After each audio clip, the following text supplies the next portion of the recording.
All right. Slides are good. You have to introduce the panel. Yeah, I will. That's okay. The first 6 slides are introducing the panel. Okay, great. All right. If you'll turn your attention to the panel there. Welcome to Magic Mirror Live. Extravaganza. Minus Elk. Plus Quips and Guac. Featuring special guest Travis Gafford. That was the lightest move, which makes me really sad. I think that answers the question of why people are here. I'm your host, as usual, Khan the Trinket Mage, and with me is my co-host, Salubrious Snail. And then, as I said earlier, we have Quips and Guac and Travis Gafford. I will clarify, Elk is here in spirit and also at the con, just too lazy to show up to the event.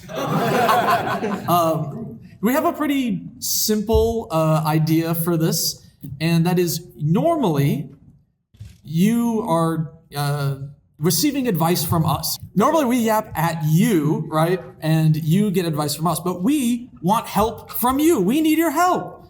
So the goal for this is we've come with different deck ideas, and we want to hear your suggestions, and we're going to discuss your ideas, what cards, commanders you suggest, and then, talk about that.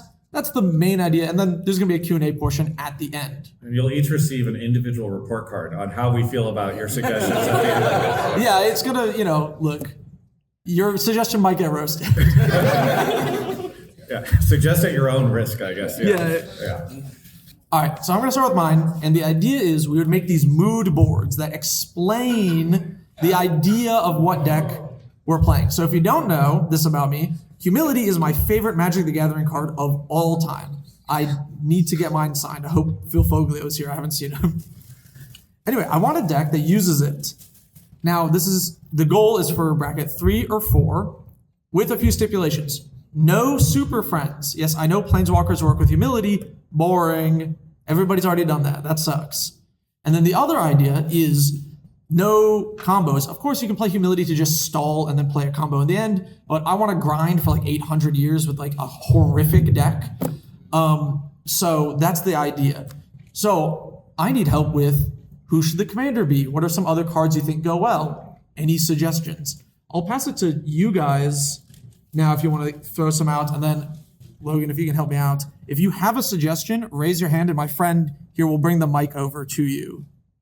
Yeah, so I don't have anything immediate. We didn't talk about this part specific. No, I think what will be interesting is how quickly everybody can pull up Scryfall on their phone to be able to do this. So feel free to take your phones and start pulling up Scryfall so that we can get suggestions for this type of thing.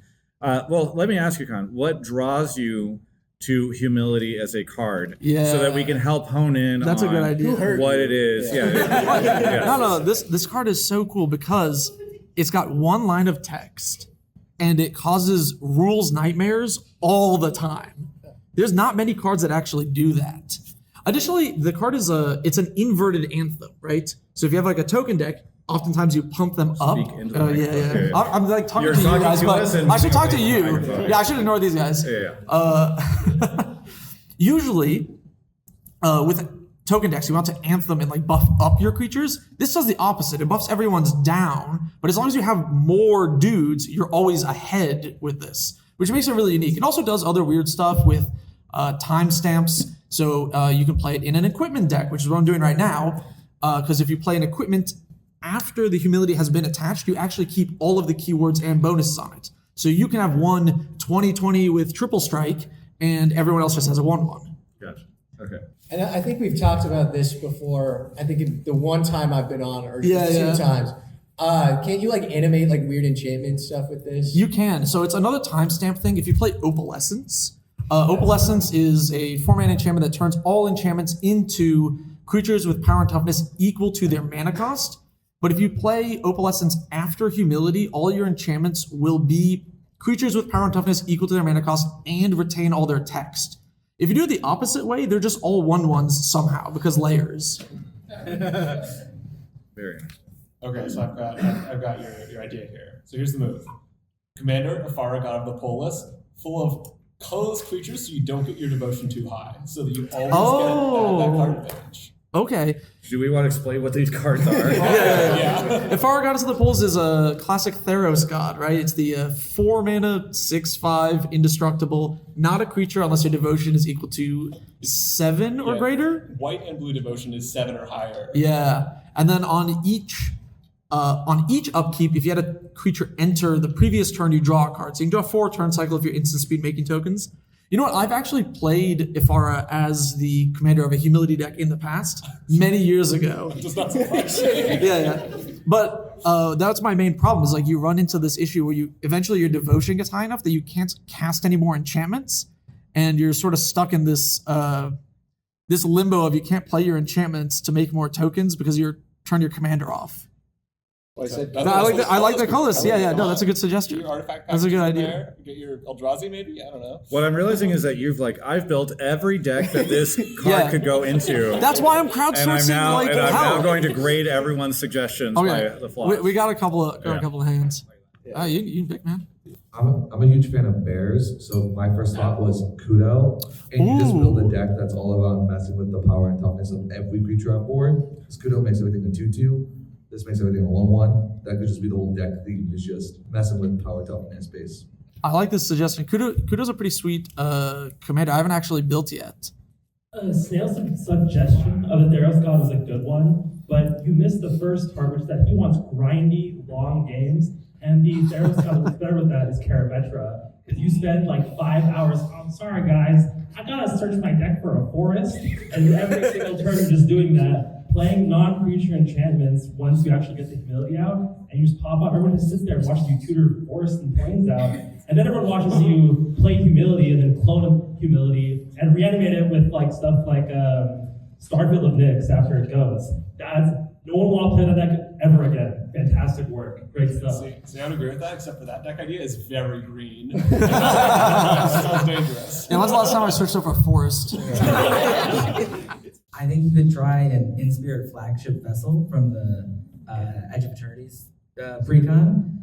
Can you remind me what that card does? Yeah, so once you station it up to 1, it has, at the beginning of combat on your turn, put your choice of a +1/+1 counter or 2 charge counters on up to 1 other target artifact. And then once you get it 8 up, it's a flying 5/5 with other artifacts you control have hexproof and indestructible.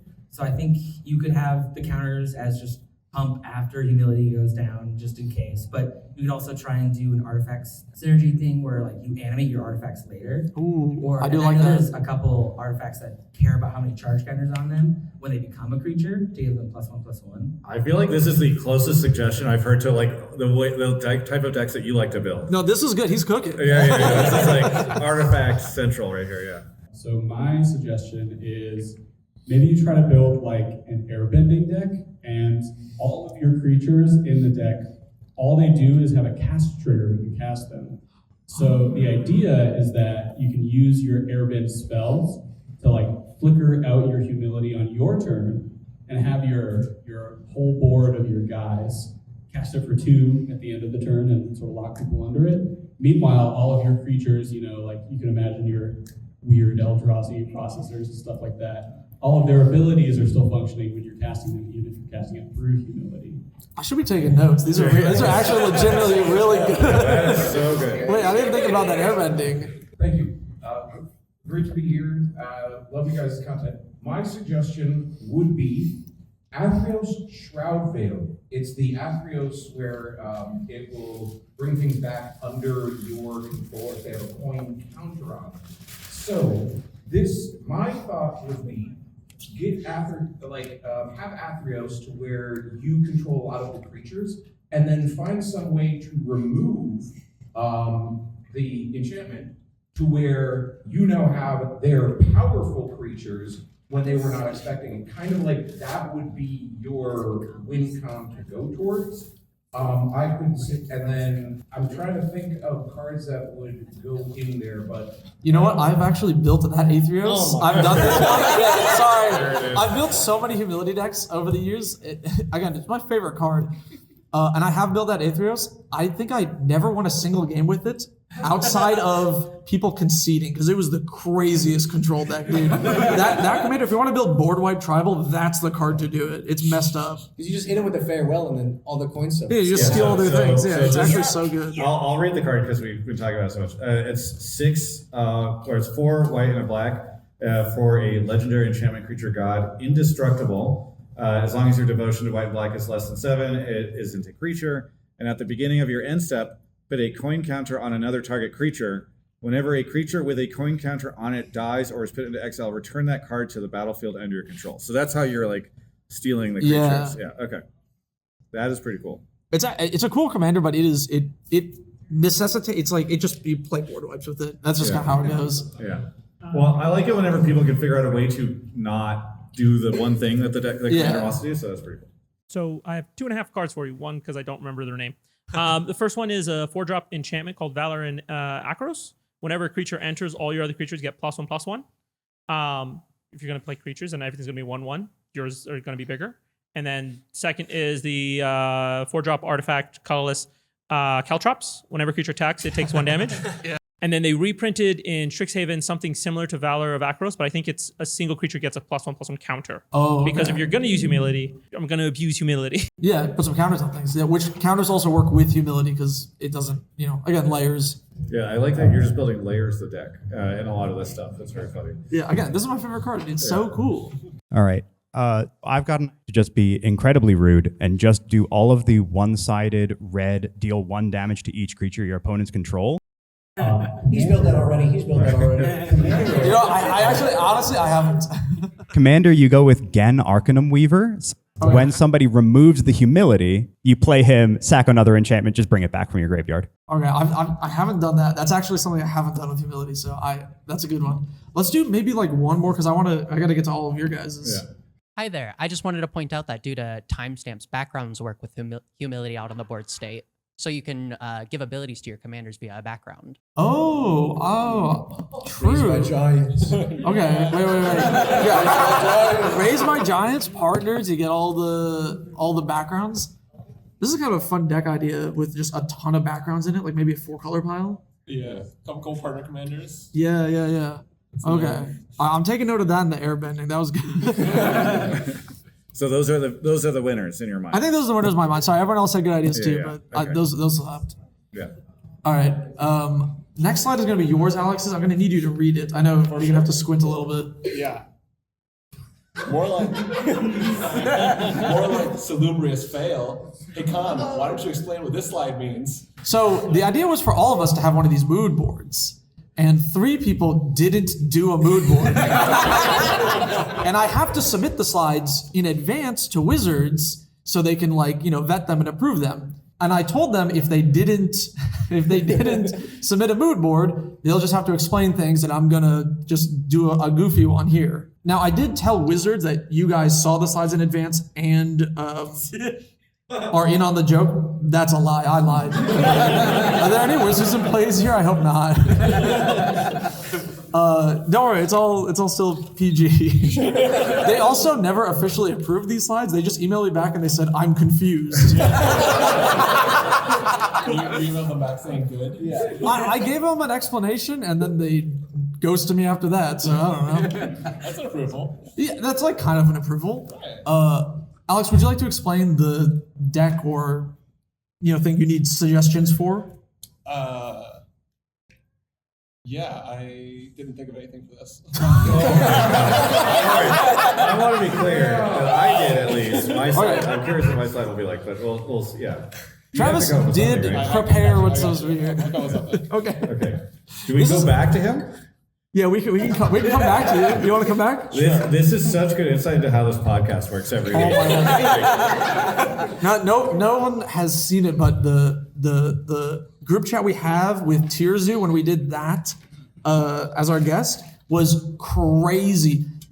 I was gonna say these two. It's just Alex and Elk are like, oh, what if we change the topic like 10 minutes before? And I'm like, we can't do this to the guest. And then he's like DMing me like, what is happening? This is every episode, by the way. You're getting the real experience here. All right, we'll just move on to Quips's slide then. I told you that in confidence. All right. Yeah. So the general thing, because humility is so boring.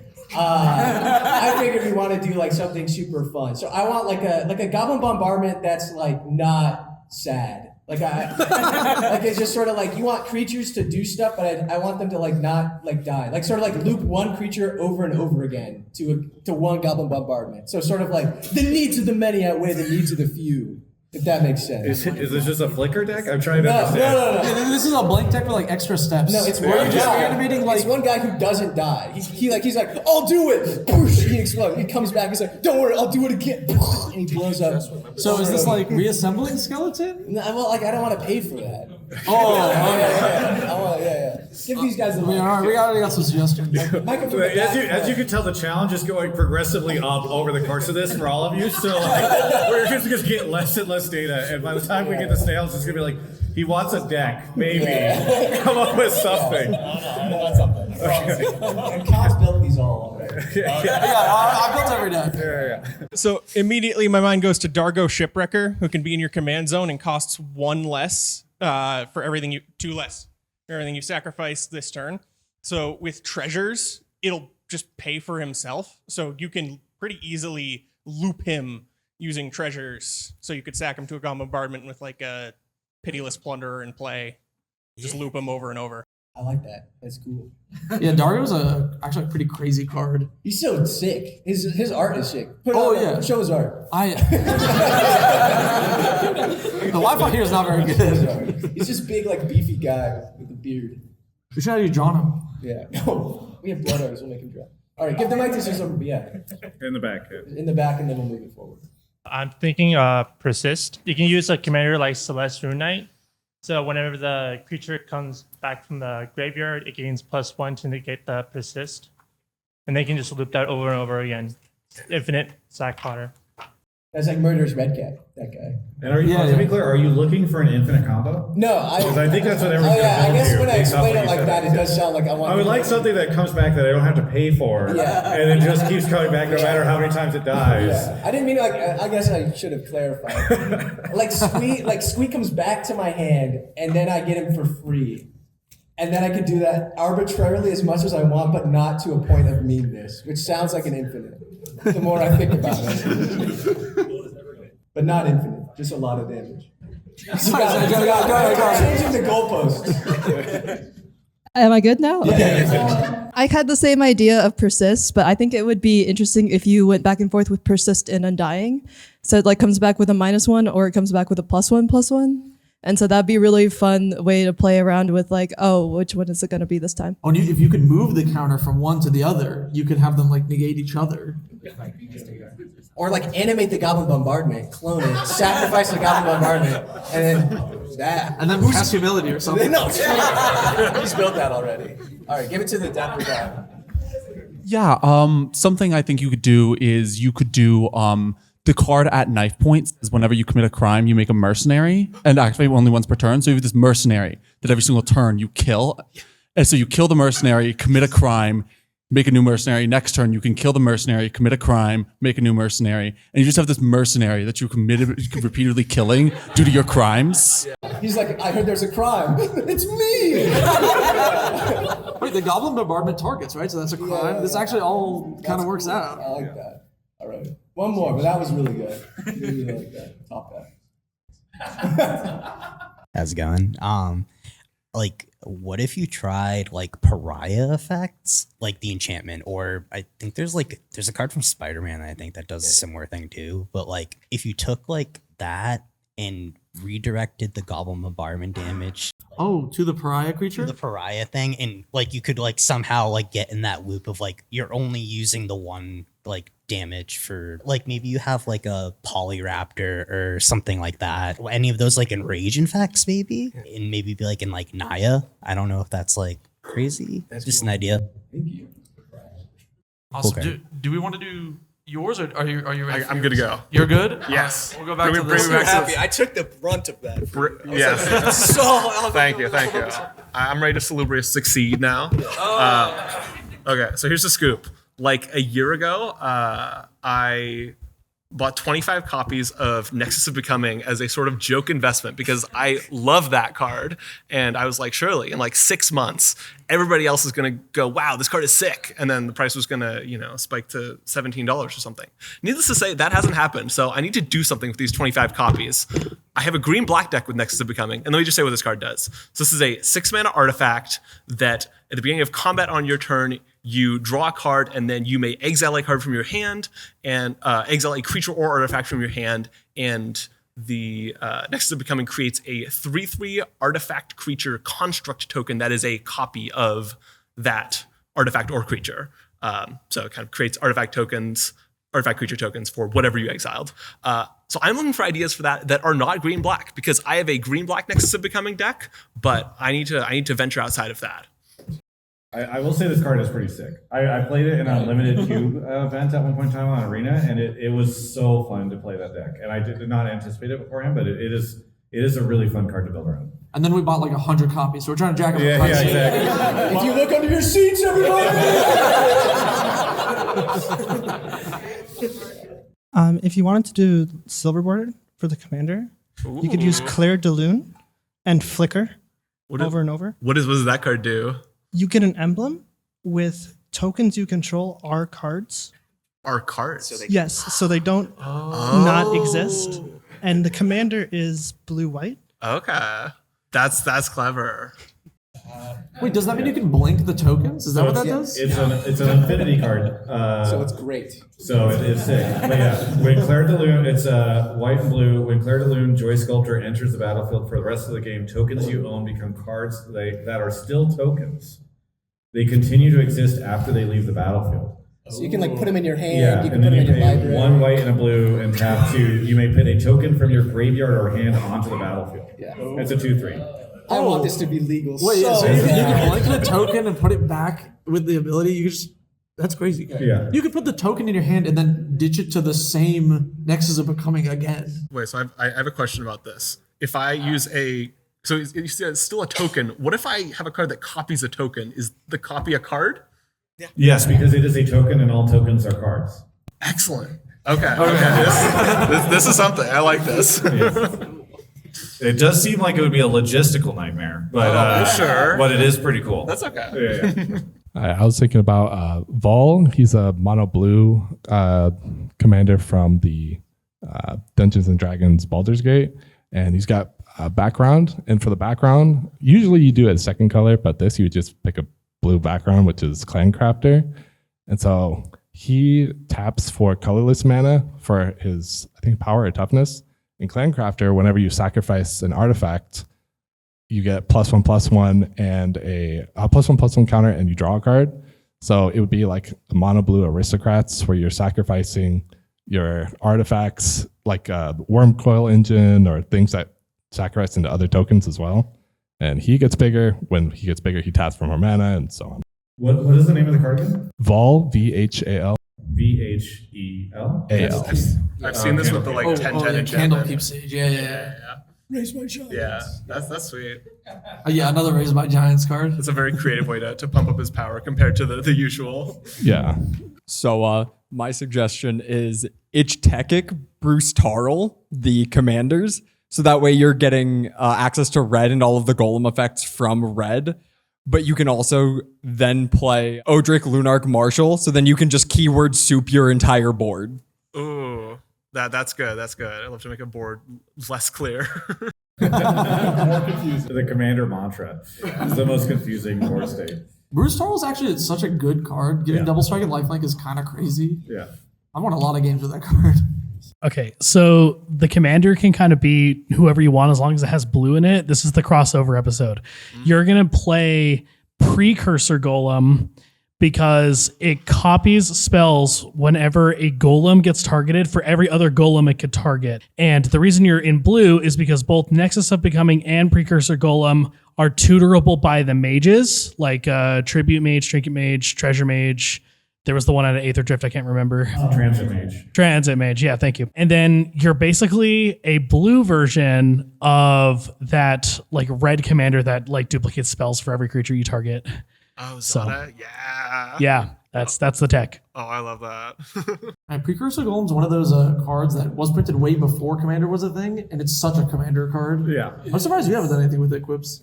I was gonna chime in mirror form. Make them all that one cool token. That's true. Make them all that card sick. How much does Precursor Golem cost mana wise? Like, yeah, 5. Okay, It's okay. not great. Okay. I'm sure, see, in my brain, I could imagine it being like 7 or 8, so I'm just glad it's not more than 6. Bosch Iron Golem, and you just chuck some big stupid artifacts at people. You play them for free, put them into play with the Nexus of Becoming, and then just throw them at people with Bosch. You get a bunch of dumb artifact leaving the battlefield triggers, Spine of Ishah nonsense. Just toss some shit at them. Because they keep their mana costs, right? So it's Yeah. token copy. Yeah. Oh yeah, just throw stuff. Oh yeah, that's a good vision. Also a golem, by the way. Yeah, a lot of golem-based Yeah, I was gonna say, suggestions. I think I misstated the card type too, so I'm glad people can correct me that it's a golem, not Yeah, a people construct. have their phones, so they're looking it up. Yeah. Your mind palace only has so much. Right. Remembered every other detail of the card. Yeah, it's except it's a 3/3 golem artifact creature in addition to its other types. Is the end of Nexus of Becoming. Right. Okay, so my idea, obviously, maybe not the craziest commander ever, but Orvar. So if you find a way to pick it back up and have a token copy of it, you can discard itself to make another token copy. So then with token doublage, you can start making a factory. And then at some point, you might have 4 or 6, and then you're drawing 6 cards and exiling 6 different things. So you can use it with like cloning type effects too. So if you have a 3/3 copy of itself, you can start cloning the 3/3, and then you'll have 2 3/3s, and then maybe next turn you'll have 4, and it'll just keep chaining itself as long as you have the time to keep playing. Obviously, that'd maybe be a lower power thing, maybe not something super overpowered, but just as an interesting way to take it. Yeah, throw some populate in there, get even more tokens. Wait, Elk is calling me. Should I just put him on speaker? Okay. Day drunk. Hey, what's up? Hi, you're on a panel, right? Yeah, you're on the panel too. I have the speaker held up to the mic. Nice. I found out where they sold beer, guys. Hello, everyone. Enjoy your panel, everyone. See ya. I like that there's no question or attached to it. It's just you're on a panel. We found the beer. That's perfect. Like I said, he's with us in spirit. Yeah. Oh, with spirits. Yeah. Yeah. Hey, so it seems like everybody's kind of on the same topic of like, it should be a blue deck. And there's a card that I run in my Iron Man deck.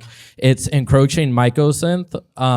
It's an artifact. Non-land permanents you control are artifacts in addition to their other types. The same is true for permanent spells you control and non-land permanent cards you own that are not on the battlefield.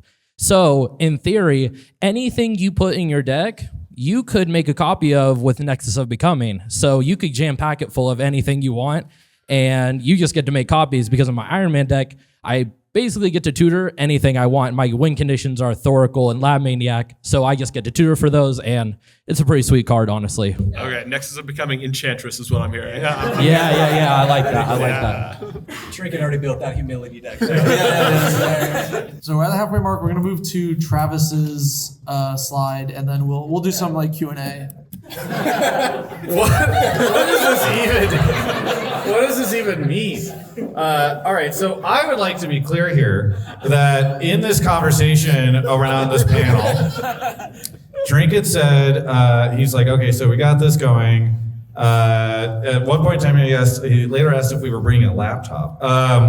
Okay, he said, okay, slides are due April 3rd, so let's take your time. Here's my idea. We each do one slide. I was thinking a mood board, very chaotic, and then he just showed the exact screenshot of his first slide. And then I asked him about it later. We talked a little bit about it. He's like, okay, send me your ideas and your slides by April 3rd. And I said, okay, well, maybe I'll get people to help me build the white Fallout Secret Lair Commander. He said, that's a good idea. I said, do you need anything from me? He said, I need the slide. If you could make one on Google Slides and send it back to me, that would be good. This is just a reminder, I need these tomorrow. I said, okay. So we talked back and forth, and then I was just like, then he threatened to make the slides for us. And I said, I think I have some slides that are really funny.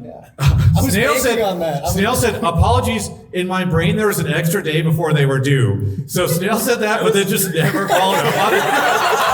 And then also did not think about the topic for the panel, which I think is just crazy. And so I had told you the commander. You didn't even put the commander on here. I wanted you to make the mood board to express yourself. Yeah, but I thought it makes sense if they all had like a common mood board theme and you were building them anyway. So creatively. Okay, so Fallout, Secret Lair. It would be so nice if this card was just on the slide. Because I told you about it. Lucy McLean, positively armed. I've not finished season 2. I apologize. Nobody spoiled. Yeah, that's what'll happen if you spoiler. It's a 5 mana white commander with golden rule. Whenever a token enters, you may have target player other than its controller create a token that's a copy of it. Then you draw a card if an opponent created a token this way. Do this only once each turn. So you get to give people tokens. In exchange, you get to draw cards. It's very like Bumbleflower coded. Do this only once each turn. I like political decks a lot and group huggy decks. So I would like to do something with this. I'm sure there's a ton of different ways to build it. I was thinking about doing that, and then my friend asked me to be on a show with him, and so I was like, well, now I get to have other people do it. So anybody who can help me with this commander would be great. This commander is really sweet, actually. I like this commander a lot. I kind of wish it wasn't mono white. Yeah, it does get constrained by the mono white, Yeah. but I constraints breed creativity. You know what? So- Yeah, and all the creativity is breeding right now. Yes, exactly. Please stop breeding that creativity. Okay. But yes, if anybody has any suggestions for this, that would be super swell. Bonus points if it's Fallout themed, no humility. Humility works great with tokens. Yeah. I like to make my opponents have a good time, unlike Han. So if anybody wants to lean in that direction, that would be great. Immediately, a really funny idea is wedding ring, because you give somebody a copy of it, and then it doesn't say you have to give yourself the token copy of wedding ring, although you could, and that would also be really funny, and you get double value off it. But you could then have a thruple on the board. An MTG Polycule. I've heard of these. Very rare. Very rare. Yeah. All right. I'm gonna actually, unlike the frauds next to me, I'm gonna write down these notes. Thank you. I remembered airbending. Yeah, that's great. Okay, that's a fun one. What else? By the way, to be clear, my girlfriend's in the front row, so I need to be careful where we bring this deck and the jokes that come from it. So, but yes. All right, continue. This is a great opportunity for one of my favorite pet cards, Forbidden Orchard, to actually be good for once. Which it's card? fun in other decks. Taps for any mana. Yeah, It's a taps good for way any to- color, and then you give a 1/1 to an opponent. Oh, the. I mean, we don't it's like need a the fixing fairy. here, but card draw is nice, so. It's a spirit? I think it's from Kamigawa. Yeah. It's a Okay. white Wait. land that Yes, I makes do you know draw this card. cards. Okay. That's good. That's good. That's it. Yeah. It's always fun when you run those like multicolored lands in your monocolor deck for like a weird jank reason, because it can tap for red or whatever, but it's just useless to you other than it gives tokens. Yeah. Unless they have like a specific token that needs a color. Yeah. Or whatever.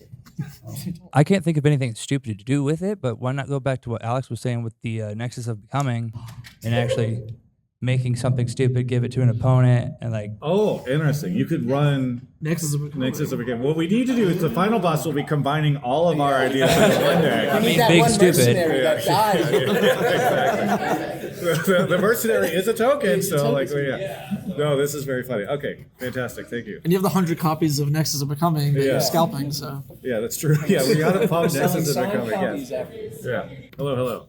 Hi. So my thought was if you're wanting to go political, Elspeth Tyrell would be fun. Her -2 makes 3 soldier tokens. So everyone makes tokens. And then her -5 is destroy all other permanents except for lands and tokens. And then everyone just gets to duke it out with tokens. Oh, you've just made it a token battle. That's actually really cool. I like that. Thank you. I'm going to write that down. Fletcher's texting me. Just come over here. All right. So there's this really funny artifact called Amulet of Safekeeping, and it has the incredible text on it. Creature tokens your opponents control get -1/-0. So you build a wide board of tokens for yourself. You give away now 0/1 tokens to your opponents, and you draw cards. You build an anthem. Yeah, that's my idea. That is pretty cool. I like that interaction a lot. I like the idea that like I could run that in. I love to build my political decks in a way where like I can both reward and punish. And so maybe that becomes like, okay, now the gloves are off and now I'm giving you dead tokens. So that's pretty good. Has anyone said heir apparent? Is that good? Heir apparent? I feel like that's cool. There's something there, right? Just because of pure value, Smothering Tithe. Because you'll get a treasure and a draw, and they get a treasure. That is very true. Okay. Yeah, once you get a billion mana with your Smothering Tithe, you can turn it into cards. Yeah. So it's both your smothering and your heuristic. That's true. You just become a machine. Yeah. So my suggestion is Genesis Chamber. It's a 2-mana artifact that says when a non-token creature enters the battlefield, if Genesis Chamber is untapped, that creature's controller makes a 1/1 colorless mirror artifact creature token. That is very cool. I like Genesis Chamber a lot as a card. I've never built anything that has it in it, so that would be a cool opportunity. I love that it's got the old text where if it's tapped, it's turned off. Yeah, I kind of wish artifacts still had that. It's just such a funny thing. Yeah. It's a continuous artifact. Yeah, it's a continuous You artifact. can't disrupt it. Yeah, let's bring back mono artifacts and continuous artifacts. Yeah. I don't like giving my opponent stuff, but why don't I just give you like a 0/0 germ token? There's a whole mechanic that does that, right? Oh, And also like incubator tokens are 0/0s. Like I would love to draw a card and give you nothing, you know? You guys are all this is a testament to what has been built with this podcast. That I'm like, I like political stuff and I like giving people stuff, and you guys are like, fuck that. We're gonna give them garbage that dies instantly. They're gonna draw cards and get rewarded for it. And I'm like, okay, that's also an option, I guess. I'll be quick since I've already spoken. I have one suggestion. Tempt with bunnies. Give everyone rabbits. And the rabbit problem quickly spirals out of control. Like if anyone has ever had rabbits where they weren't taken care of, you'll know exactly what happens when one plays Tempt with bunnies. You can combo that with the Polykill deck somehow. Do you want to do one more? Then should we? Yeah, we can do one more. Yeah. Yeah, let's get one more. One play pattern that I think is interesting is using creatures that enter and tutor up equipments to tutor a Blade of Selves, and then you can equip the Blade of Selves to the creature to then tutor up more equipment. Like using a sort of myriad sub-theme to create token copies of creatures that you want to give to certain opponents for certain reasons could be interesting. That is really interesting. I like Myriad a lot as a mechanic, and I like the idea of kind of breaking it a little bit. So that would be really cool. Because they get sacrificed, right? Do the tokens also get Can sacrificed? you legend rule like before? I don't You're think like, the tokens you give will be sacrificed. They'll just keep Do they a have token it? I need to creature. look up Myriad text because I'm wondering. So you got to if- be careful. Yeah. It doesn't give the creature the text. Yeah. It's just What does the commander is the commander like a replacement effect? Like it enters under theirs and gives them a token or something? Yeah. So Do we have any judges in the audience? It does just say exile the tokens at it does say at the end exile the tokens at end of combat. So I would only apply to the ones that are being made from the Myriad. I don't think it would be applied to the ones that are coming in. So that's such an interesting way of giving people really interesting things. You'll never see it though, because you're not going to play a tutor to find your Blade of Selves. True. That would be. I would hate to play a tutor. You're gonna turn this into like a mono white Blim variant where you're giving your opponents absolute garbage. Yes. Yeah. Yes. Well, there's other cards that have Myriad too, so like that'd be interesting. I don't know how many people could hear that, but he's clarifying that the token would not get exiled. Yeah. Because it's copying the token once it's entered, so it's not part of the effect making the myriad. Yeah.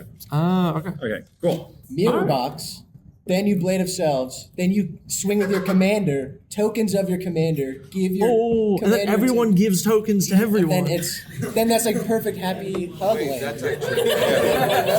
That's what you want. The bracket one friendship. Polycule deck, wedding rings. Yeah, that's perfect. I don't love Dota 2, by the way. I just want to be clear about that. Making token copies of things is kind of like Meepo though. So. Oh wow! You know what? That actually worked out perfectly thematically. Yeah. He doesn't know that, but No, I do know what Meepo does. We can move on. All right, my last and final slide here is our Beseech the Mirror section. If you're familiar with the podcast, this is just our Q&A. I thought it'd be fun if we just open the floor. This is a lot of you guys yapping, to be honest, like way more than us. Probably the least amount of talking on the panel side than any other panel. But if you have any just like general questions or questions about Magic and stuff, raise your hand. Of course, Logan will bring them around. Also, can we get a round of applause for Logan for actually helping out with this?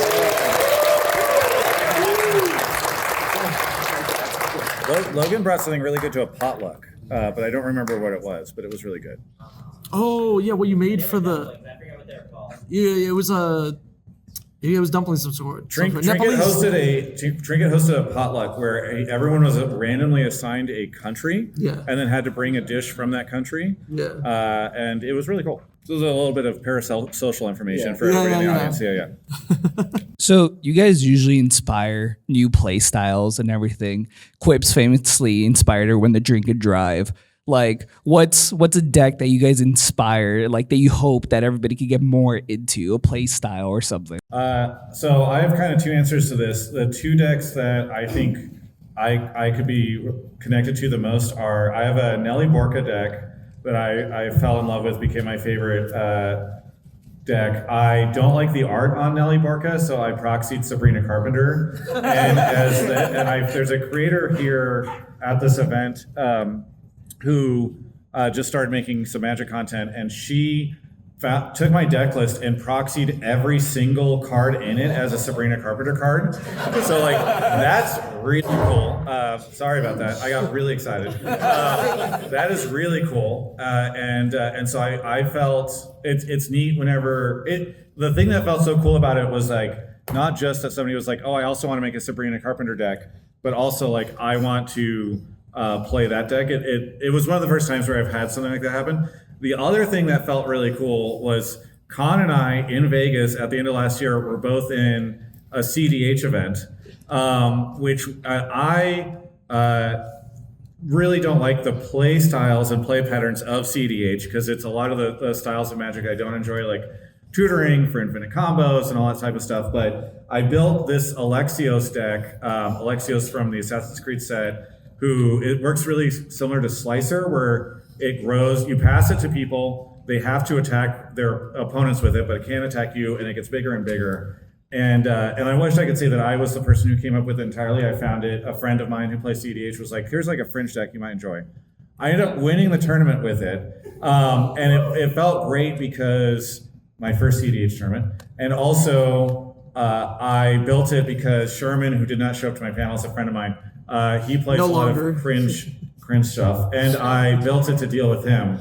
So I just enjoy the fact that like this deck, which kind of is built around the idea of like breaking the meta of CDH, which is like not to attack people, ended up winning. The other thing that's very funny about it is it has trample, but if your opponents work together, they can assign all of the damage to a single creature and stop the damage from trampling over. CDH players don't know this because they don't swing with creatures. And so there were so many games that I won, but probably should not have won because they just don't know how to play like regular Magic the Gathering. So like that felt, I would love to see more of that type of stuff enter the CDH realm, or like those types of things where you're just kind of like beating people down with cards and breaking those types of metas. So that was a big thing for me. I think probably one of my favorites is I made like a Magar of the Strings, Magic Strings, where like spells you can turn into creatures, and when you hit, you do the spell. And then I'm a big fan of like mini game, like, all right, everybody vote, everybody do a little secret thing, or like Prisoner's Dilemma, I think is one of my favorite cards. It's my favorite card. And so when you're like Prisoner's Dilemma, every turn, and it's sick and awesome. That is really cool. It's just like horrible, and such a, you're like, oh, it's a mini game, and it's the same mini game over and over and over. And like trust starts to deteriorate between your opponents as you're doing this. Yeah, that's very fun.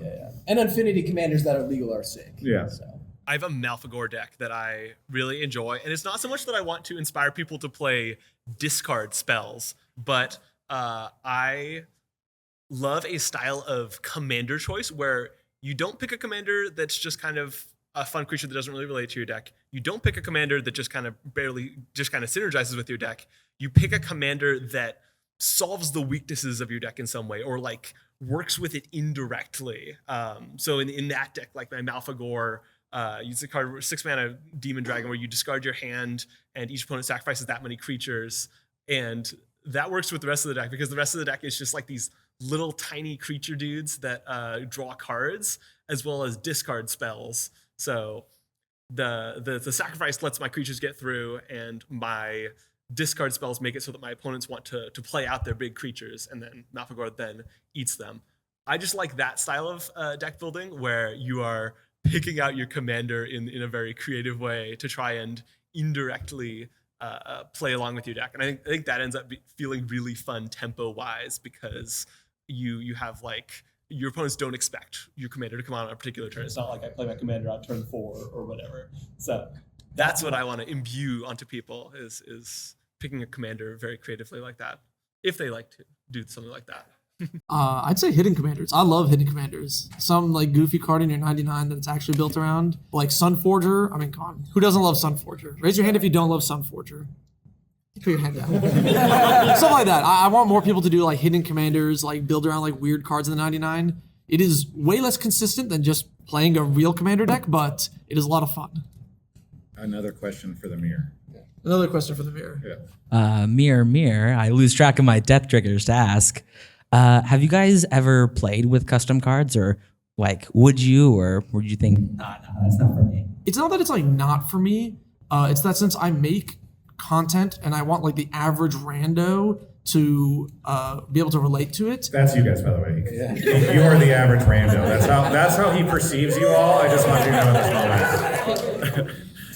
So I want the average terrible, horrible rando person, disgusting Magic player to like relate to it. And the problem is if it's like, I built my deck around this crazy custom card, a lot of other people are like, oh, well, I'm not playing that custom card, or it's not available to me, or like my playgroup won't allow it, so they just like skip the video. So the problem is it's kind of like I feel like YouTube algorithmically not good content, but it's a cool idea. That's the reason I don't really focus on it too much. Well, I'm just asking if you would play, like not for a video, Yeah, I would. I think I have in the past. Yeah, I've definitely played a couple times with people who had custom commanders, which I think that works because you can kind of take a look in front of the game and see, you know, what does this look like? Does this look like some degenerate nonsense, or is this going to be kind of a fun, fair play experience? Does this person have good intentions going into this? And I think all the times I have, it was the latter. So it can definitely be fun. I think you need a particular environment for it, but I would definitely do it again. I think the closest I would ever go are the like unknown commanders that Gavin designs, often based off of other creators and influencers. I think a lot of those are very fun. There's one that I considered building at one point in time that I opened at a previous MagicCon that was built around Ben Bateman, and is like a chaos commander where like you put boosters underneath and then you like open the boosters, and it's like a booster tutor similar thing. I think the challenge for me is that there are so many commanders. I see way more commanders printed than that I would like to play than I have time or money or capacity to like build and that type of thing. So I don't feel like I ever need to like build a custom commander. I think the only thing that would be kind of interesting is like I run a Commander Secret Santa every year where like we all get assigned each other and then we build a commander deck for that person. And I think that, like, I hadn't thought about that until just now, but it would be kind of fun to be like, design a commander that is hopefully not broken, that is like sort of envisioning who that person is, and then build them a commander deck around that. And so kind of taking the spirit of what Gavin has done and like bringing it into a friend group. I think that's the closest I would go. Yeah. I agree with pretty much everybody. I think custom cards are super sick, but we've also got stuff like Alexander Clamilton. Like he exists. Like that's what, like he's a real card, but you can't play him. Like that's one of those things where like I think I would sooner play one of those weird cards like Unhinged, Unglued, or any of those weird freaks that are like 3.5 1/1 counters. You're like, yeah, perfect. I mean, the Claire de Lune. Yeah, Claire de Lune, like a bunch of the cool stuff. Like, I think those are cards that I don't have to think that much about because they were like theoretically designed, and then I don't have to be like, this is broken, and you're like, yeah, it's kind of broken, but in a pure of heart way. Yeah. By wizards. So. Hey guys, I have a question about hidden commanders. I've been trying to build a hidden commander, and I don't know how to make it work. It's the Sig ceremony. It's 3 black. Creature spells cost 2 less to cast, and whenever a creature you control enters, if you cast it, destroy that creature, then you get a token. I don't want to just make it a token stack. I want it to be something else. I just want to kind of generally ask, how do I make weird niche hidden commanders work? Tutors. Yeah, that's the problem, right? Yeah, is like you I have was to like, find he's about to say it, I'll just say it. Yeah. I mean, but like that's the thing is if your commander is like a card in the 99, it's not in your command zone. You have to find it first, which is like the big problem. And a card like Sig Ceremony is such a weird card. It's very clunky in the sense that the rest of the 99 might not work super well without that. And I think that's like the key part to a lot of hidden commander decks is either, so like Sunforger is an equipment. There's a billion equipment tutors. You should find it every game if you just, jam all of them. Or for something like my Salvaging Station deck, it's just like sacrificing artifacts is the theme. There's a lot of things that do that. So even if I haven't found it, it needs to function without it. So what I would say is, if you're struggling to find the card, then you want the deck to function well enough without the commander in play. Is like, I don't know, that's my first piece of advice. I would also say that I think Sunforger is actually a deceptively easy secret commander, and that is a kind of a scary reference point to include, because it's one that doesn't require a whole lot of deck space in theory. Like instants and sorceries are just red and white instants that cost 4 mana or less just tend to be pretty good. In theory, Sunforger doesn't actually consume that much deck space. You can have other equipments to 2 to 4. Whereas if you have something like the Zip 6 Ceremony or any other number of super specific cards like that, you'll want to run a bunch of cards that kind of go specifically with them. And then I think the second question would be, are there analogs? Are there cards that will do what you want to do with the Zip 6 Ceremony, kind of, that aren't it? Because if people get to know this deck, they will start removing this card very, very rapidly. So I think that would be the other thing you want to look at, is if you are dedicating a lot of deck space to this card, what else can work with those cards? I think that's kind of where you need to be looking. Yeah, agree. From like you zoom out, you're like, all right, what does Zip 6 Ceremony do? It's kind of like sneak attack, kind of. You're like, all right, what does kind of sneak attack do? And then you just sort of like find out and then fill like sort of, hey, I've got a bunch of things that function with this sort of game plan that I want. It might not be my exact secret commander, but I have like, instead of one big commander, I have like 3 little similar commanders that all do the effect that I want it to. All right, I eat my cards to ask, what is your favorite format, effect, or anything that causes you to deface your Magic cards? That causes me to what? Like ruin your Magic cards. Tear them up, draw on them. This Chaos Orb, right? Chaos Orb, Yeah, Chaos Orb. What's your favorite version of that? You're saying? Yeah, what if you have one? What's your favorite? Do we count stickers? Stickers are the only thing I use, technically. I shuffle kind of rough and demolish my sleeves, so like, does that count?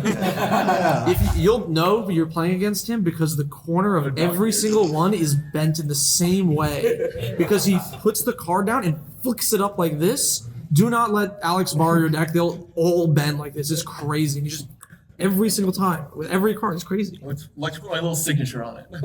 I've never defaced a card because I value cards and think they're my friends. But I did really like whenever for a while people were doing like what was it called, like the Sharpie thing? Sharpie Cube. Sharpie Cube. Yeah. Like I think that is very cool. Like there's a world where it just becomes like broken and dumb, and I know that's part of the fun of it. But like I thought that's such a creative idea on how to just like fuck with some Magic stuff.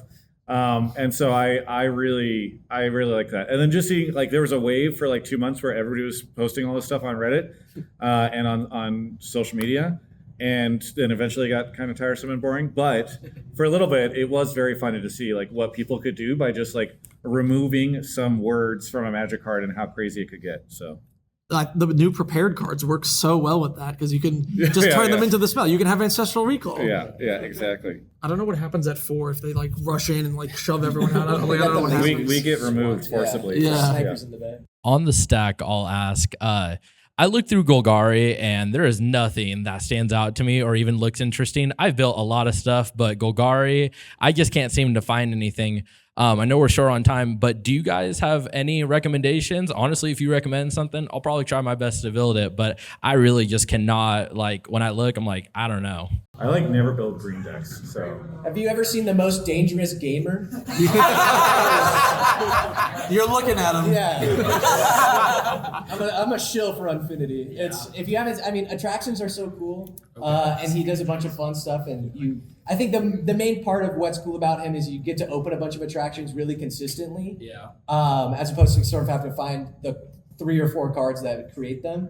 And I think it's like a very fun, as opposed to like, I'm gonna play the big like monster that eats you, or like the Gitrog or whatever, all these different Golgari monsters. The Dangerous Gamer's like, I'm gonna play a bunch of games and like you fight you, and then you're in the love booth, you're in the kissing booth with this guy. It is one of the legal Infinity cards. Yeah. You don't even have to roll 0. It's just legal. His thing only triggers off like one actual attraction. Yeah. The pick a Beevuu set. one of my favorites, which is a classic. And if you go to Alex's second channel, I think you can see a gameplay of it. I built Skullbriar the Walking Grave for like it's like a budget deck list for some gameplay we did. I don't think that video ever got posted. All right, never mind. Ignore that. That's how bad it was. Don't play it. Yeah. The command is very simple. It's like black, green for a 1/1 with haste. If it hits a player, it gets a counter, and it keeps the counters if it goes back to the command zone or something. That would actually be cool. Yeah. Thank you. I got to move for a Golgari hater, or maybe just a person who does not find joy in Golgari. Yeah. My bracket 2 deck is based around the Glissa that makes incubators, and it kind of just feels like a blue deck, honestly. Like it's all about artifacts and tapping and untapping and all of that, and graveyards, which graveyards are kind of Golgari, but yeah, you can pick a commander that does something not necessarily super specific, and then just like pivot it to feel like another color. Maybe it feels like a red deck because you're putting a bunch of haste and stuff in it. Yeah, do something like that. Thank you all. I appreciate it. All right, I think we're out of time, so technically we gotta leave. Thank you all for joining. I hope you had fun. I'm probably gonna go play a bunch of Commanders, so hopefully I'll see you around.